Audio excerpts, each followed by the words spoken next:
Grandes gestas españolas. Con María Fidalgo Casares.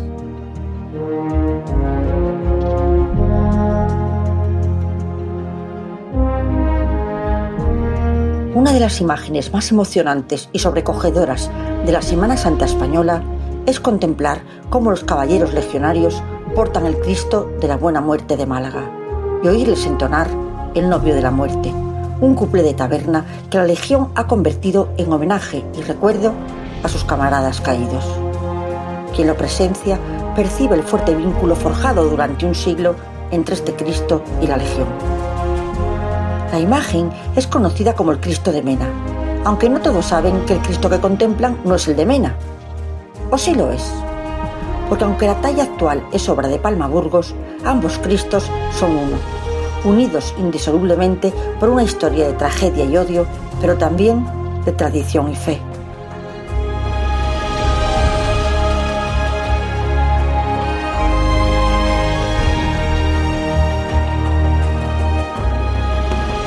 Su unión nos retrotrae a la Guerra del Rif. Fundada en 1920 por José Millán Astray bajo el nombre de Tercio de Extranjeros, la Legión fue la unidad que sostuvo los combates más arriesgados. Salvó miles de vidas de jóvenes españoles, dejando en el suelo de África innumerables muertos y heridos. Y por su heroico comportamiento, los mandos quisieron encomendarse oficialmente a un protector. Y en 1925 presidían la procesión del Cristo de la Buena Muerte el jefe del Estado, Miguel Primo de Rivera, acompañado por el general Sanjurjo y el coronel Francisco Franco, entonces al mando del Tercio de Extranjeros. Y en 1927 tuvo lugar la primera guardia legionaria ante el Cristo y en 1928 fue declarado patrón espiritual de la Legión. El Cristo, encarnación máxima del sacrificio y de la aceptación eterna de la muerte, parecía estar diseñado desde siempre para reflejar el espíritu de una unidad que había hecho del valor su seña de identidad. Y 3 años más tarde, un Jueves Santo de 1930, ante una exultante Málaga, la Legión desembarcaba por primera vez en su puerto y portaba al Cristo en procesión, inaugurando una tradición que desde el primer momento se percibió destinada a ser eterna.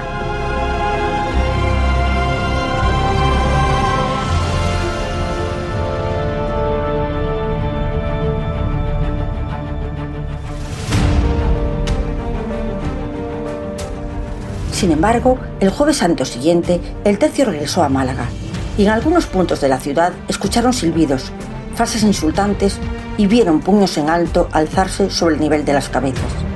Eran negros presagios, pero nadie podía imaginar que sería la última vez hasta 1943. 12 días después de aquel funesto Jueves Santo, el 12 de abril de 1931, unas elecciones municipales desencadenaban el fin de la monarquía. Y muy poco después, Madrid y otras ciudades sufrían una orgía de destrucción, fuego y violencia. Y Málaga vería desaparecer para siempre gran parte de su extraordinario patrimonio artístico, religioso, cultural y documental acumulado durante siglos. Fueron quemados y asaltados el Palacio Episcopal y hasta 40 edificios, entre asilos, colegios religiosos, iglesias y conventos. Y en aquella vorágine ardían sin remedio, víctimas del odio, 2000 imágenes, muchas de ellas obras maestras irreemplazables. La primera iglesia atacada y prácticamente derribada fue la de Santo Domingo, porque fueron directamente a por la imagen del Cristo de la Buena Muerte de Mena. Según Jiménez, consideraron que destruyendo un símbolo tan identitario, desaparecería la Semana Santa de Málaga.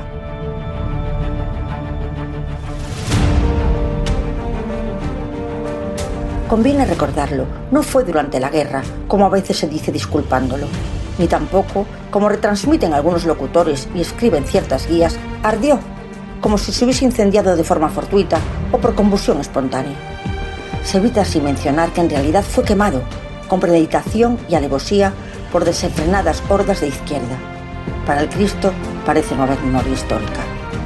Hacia las 3 de la madrugada del día 12, una turba capitaneada por el concejal comunista Andrés Rodríguez se dirigió al convento. Iba acompañado de miembros de las juventudes de su partido y socialistas. Y al percibir sus intenciones, varios hermanos de la congregación intentaron poner a salvo las imágenes de las Vírgenes de la Soledad y la Esperanza, y el dulce Nazareno del Paso, ocultándolas en los sótanos situados bajo los altares. Los asaltantes accedieron al convento por la sacristía, destrozando altares y capillas, y acto seguido prendieron fuego al altar mayor, al coro y a la sacristía. Y cuando uno de los salvajes golpeó con una barra el altar de la capilla del Nazareno del Paso, dejó al descubierto el sótano. «¡Aquí han guardado los santos! ¡Vamos a echarlos al fuego!», exclamaron felices. Acudieron otros y entre todos sacaron las imágenes para arrojarlas a una inmensa hoguera que habían formado en el patio de la iglesia con muebles, cuadros y enseres varios. Y en medio del caos, dos muchachos lograron rescatar parte de la Virgen de la Esperanza y la escondieron en una droguería cercana. Otros cofrades consiguieron poner a salvo la Virgen de la Soledad y la del Rosario, sacada por una ventana envuelta en una sábana. La nave central del templo era ya un esqueleto humeante, y en ese escenario de devastación se escribiría una de las páginas más conmovedoras de la historia de la imaginería española: la intervención del escultor antequerano Francisco Palma García.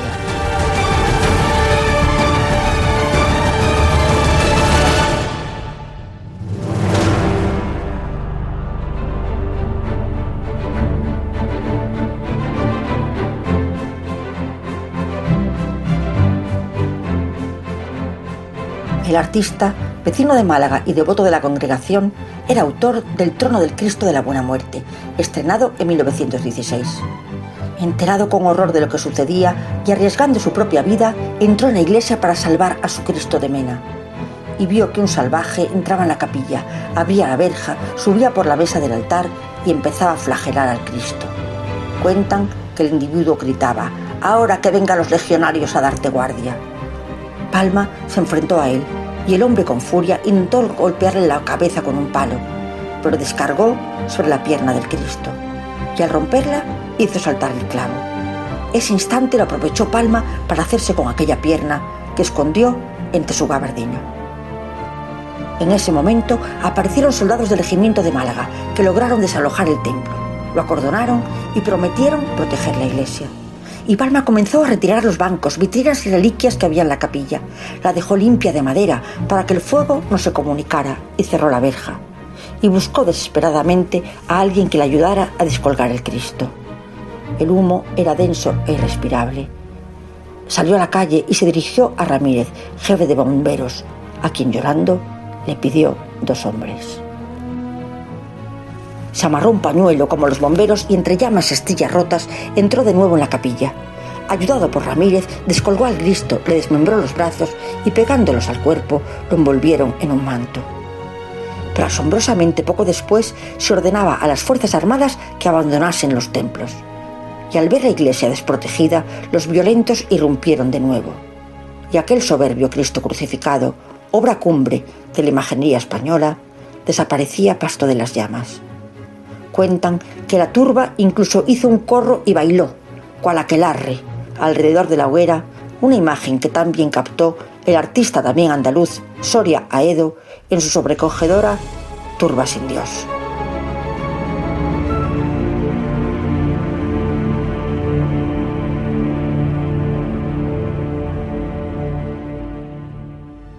Palma Burgos relató la llegada de su padre a su casa. Papá venía mojado, roto y oliendo a humo. Yo, que tenía 13 años, lo apoyé como pude. Le enseñaba algo a mamá que a mí me escondía. Y pude ver con esa curiosidad de niño un trozo de madera astillado y tronchado. Y lo besaba como si fuera una reliquia. Lavó la ceniza de la policromía con sus lágrimas. «¡El Cristo! ¡Qué Cristo!», decía mamá. «El nuestro, el de Mena». Mamá lo abrazó y lloraron juntos. Yo no dormí. Y surgieron leyendas que el principal instigador de la turba, un hombre negro y armado con un hacha, se había quedado ciego poco después, o que alguien misterioso había rescatado al Cristo en el lapsus entre la llegada y retirada de los soldados. Pero desgraciadamente no fue así. Solo se conservó la pierna que salvó Palma y un pie casi carbonizado, donde aún se aprecia el hueco del clavo y 2 dedos.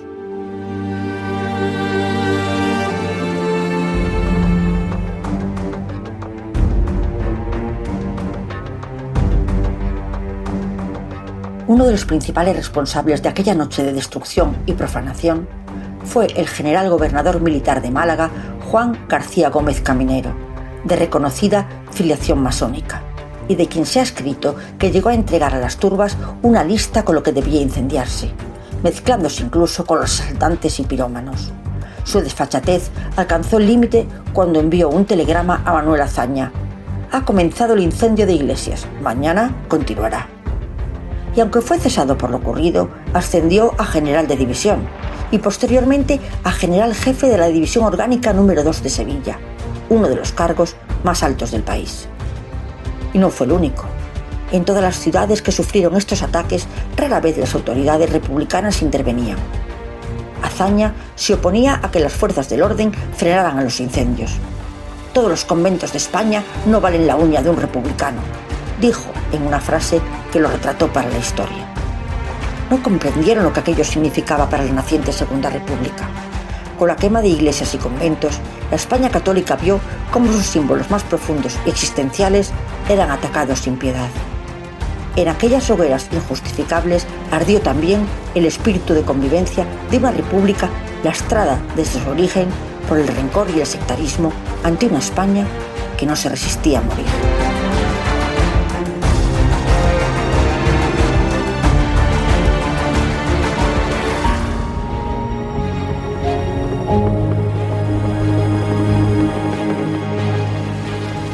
Durante la guerra, congregantes de Mena fueron amenazados, perseguidos y muchos asesinados por el llamado Terror Rojo, y al terminar la contienda, un grupo sufragó con 30.000 pesetas la realización de un nuevo Cristo de la Buena Muerte, y el encargo no podía recaer en otro, Francisco Palma Burgos, hijo del recordado Francisco Palma, fallecido en 1938.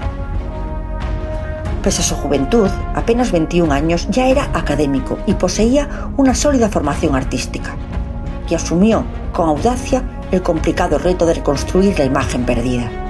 Se enfrentaba a un desafío no solo técnico, sino espiritual.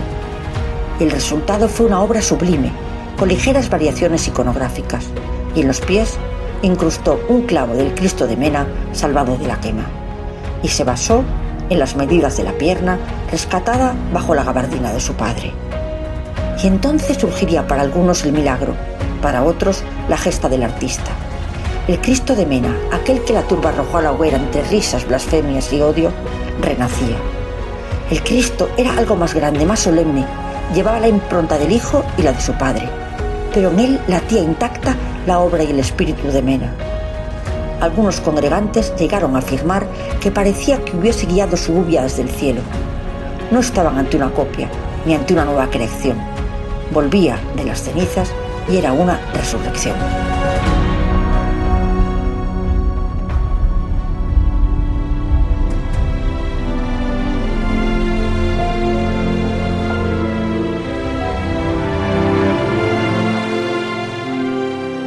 El Cristo, en 1942, regresó a las calles de Málaga, y un año después, el Jueves Santo, en un estallido de fervor y gratitud, procesionaba ya con los caballeros legionarios. No alzaban solo una talla, alzaban una victoria moral, una continuidad salvada del fuego, un desafío luminoso frente a la barbarie. En aquel instante, los dos Cristos, el destruido y el resucitado, se hicieron uno. Y Málaga supo que ninguna hoguera y ningún odio podría jamás borrar al Cristo del pueblo que amaba. Lo llamó el Cristo de la Buena Muerte, Cristo de Mena o Cristo de Palma, pero no de un Palma, sino de dos. De esta confluencia irrepetible surgiría la gesta compartida, el genio de Mena, el valor de Palma López, el pulso creador de Palma Burgos, la devoción ardiente de la Legión y el sentimiento profundo de Málaga. Por cada Jueves Santo, cuando el Cristo camina con sus legionarios, no desfila una imagen, se alza un puente vivo entre memoria y destino, lo que fuimos y seremos. Málaga, Mena, los Palma, la Legión y su Cristo de la Buena Muerte, mito y paradigma por los siglos de los siglos de una de las tradiciones más intensas y simbólicas de la Semana Santa española.